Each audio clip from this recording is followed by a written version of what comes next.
Good morning. That's Mount Peeley I'm headed for in the Mazatzal Mountains. And I'm going to break here and talk about an old TV anime. Lupin III, the second series.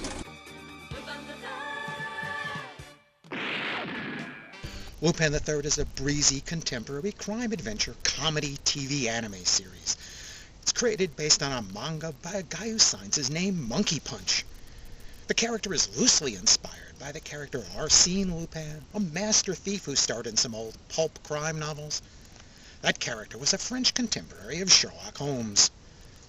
Lupin III first became an anime in 1971 with a 23-episode TV series. Following a live-action movie adaptation in 1974, the TV anime returned in 1977. This second series ran for 155 episodes and also began a run of animated theatrical movies, starting with 1978's The Secret of Momo. The third TV series began in 1984 and ran about 50 episodes. Since those TV shows ended, there's been a steady stream of Lupin III TV specials, OVAs, and theatrical movies that shows no sign of stopping. Today I want to talk about the Lupin III TV series, though that's a pretty broad topic since it includes over 200 episodes. I'm going to specifically deal with the second TV series because Pioneer once released 15 DVDs worth of that series in the US, roughly the first half of the show. And then I'm going to get to 2 episodes in particular. The second series leads off by getting the old gang back together when someone sends them all invitations to a reunion on a luxury cruise liner. Lupin III's gang includes Lupin III himself, of course, a notorious international thief, con man, and master of disguises. He's traded in his signature green jacket for a new red one in this second series. Jigen is an expert gunman, and Goemon is a samurai, and Fujiko is a sexy thief and con woman who's as much Lupin's competitor as ally in the TV series. They all reunite on the cruise ship, with Lupin himself making the flashiest and silliest entrance. Someone's committing suicide. Nah, the airplane's too low. Just check out the attitude. Someone's gonna make a grand entrance.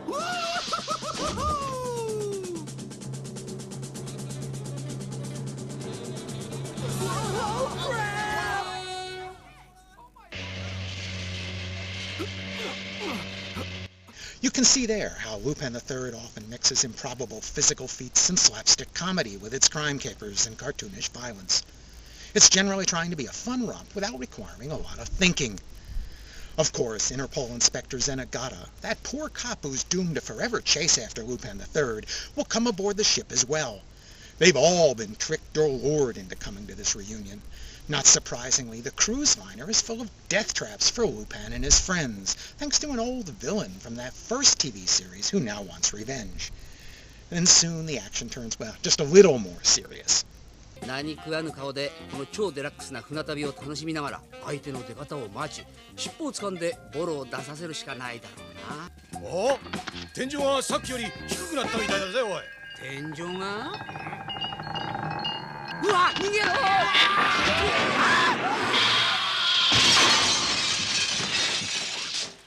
Unfortunately for Lupin III's big return, the villain here isn't very interesting. His various traps are often silly as well as ineffectual, and the reaction of the cruise passengers in carrying on with the partying amid all the frequent mayhem strains credulity. Don't engage your brain too much when watching Lupin III. At least the first episode accomplishes the goal of reintroducing these characters after a 5-year hiatus, and the series improves a bit from there. Now relax, I'm not going to discuss all 155 episodes of the TV series. Their entertainment value varies a lot. A few are a lot of fun, many are kind of bland. The artwork looks rather old today, of course, and it looks like a TV comedy with the limited animation that a TV budget implies. It's generally fine for the comedy, though it lacks a bit in the action scenes.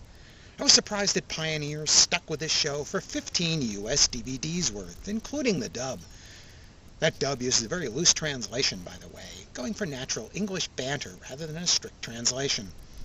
The English dialogue is also more risque than the Japanese dialogue, especially where Fujiko is concerned. Not that Fujiko is ever shy. The DVDs all include the original Japanese voices as well, with more accurate subtitles for those who want to know something a little closer to the original. Pioneer must have hoped for a TV deal with this dub. I think the problem with Lupin III in America is that it's a TV crime show in a land full of TV crime shows. It's too silly and outlandish to be taken seriously by adults, and it's too violent for an American kiddie show.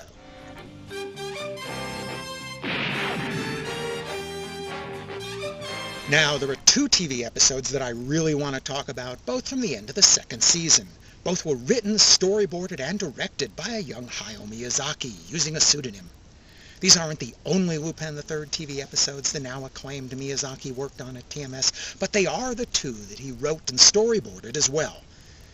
He'd just finished directing, writing, and storyboarding the second Lupin III theatrical movie, Castle Cagliostro, when these were made. These aren't available from Pioneer because they were previously licensed in the US by Streamline Pictures, who put them out on a dub-only VHS tape entitled Lupin's Greatest Capers. Episode 145 of Lupin's second series is entitled Albatross, The Wings of Death. Fujiko seems to have stolen something that's too hot to handle. She manages to dump it onto Lupin before getting herself caught. Well, Lupin soon discovers it's an ultra-miniaturized detonator for an atomic bomb, and he suspects that it's the work of a wealthy industrialist. Can Lupin trade the detonator for Fujiko's life? Can he convince Zenigata that a guy with a plane load of nukes is more dangerous than the world's greatest thief? The industrialist plans his getaway on the Albatross, a giant antique seaplane that gives the show its title. It's a take on Howard Hughes' famous Spruce Goose.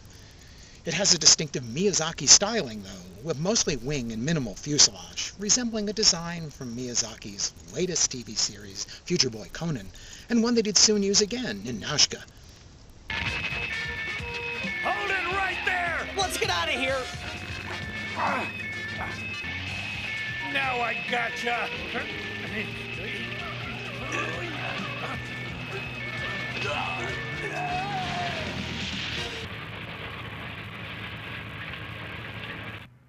You must admit, this is an elegant form of travel. Well, I might be able to enjoy it more without this elegant jewelry.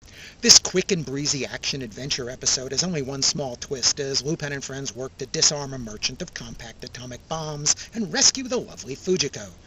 It's typical of Miyazaki's version of Lupin III that the thief is doing a good deed for the world and rescuing a damsel in distress rather than stuffing his own pockets. In Streamline's dub of this episode, they call Lupin both Lupin and Wolf. The name Wolf was used in several Lupin videos to get around LeBlanc's copyright on the original Lupin character, though that dispute seems to have somehow been resolved. I'm not sure how calling him both names solved anything. The 155th and final episode of the second Lupin III TV series is appropriately titled Farewell, Beloved Lupin. It's also written and directed by Hayao Miyazaki. A flying robot is roaming the streets of the city, robbing from jewelry stores and then disappearing again. Based on his bragging on TV, it appears that Lupin III and his gang are behind these robot robberies.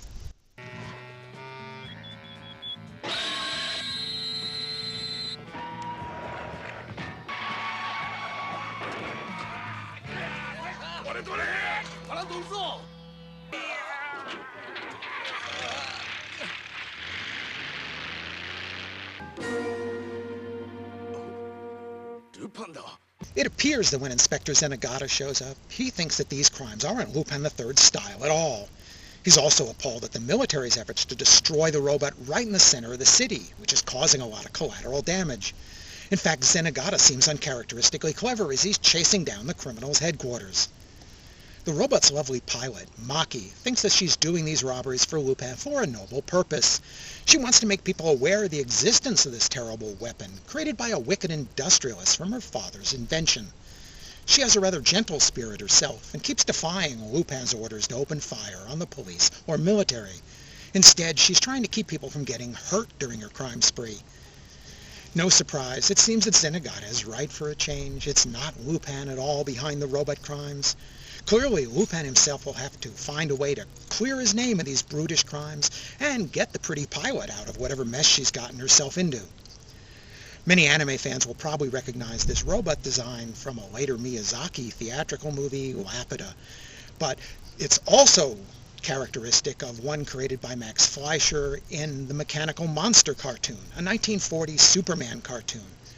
In the original Japanese soundtrack, one character will even describe it as just like Superman. That line has been changed in the English dub provided by Streamline. Stopping him can't be that tough, eh? This particular episode is a lot of fun because just about everyone is in disguise, and it features my favorite kind of Lupin capers when the thief is doing a good deed and rescuing a fair damsel. The rest of the Lupin gang don't make their appearances until near the end of the episode, delivering satisfying takedowns of their impersonator counterparts, and that provides a satisfying ending to the second Lupin the Third TV series. The entire Lupin the Third TV series uses music by Yuji Ono, who composed the jazz-themed opening theme song that's endured through almost all of Lupin's adventures, as well as the interior and background music. As I said, both of these Miyazaki-directed and written episodes have been collected by Streamline Pictures on a dub-only VHS release entitled Lupin the Third's Greatest Capers. They're among the best of the TV series and I think worth tracking down. It's kind of a shame there's no legitimate US subtitle release with the original Japanese soundtrack of those episodes. Thanks for watching.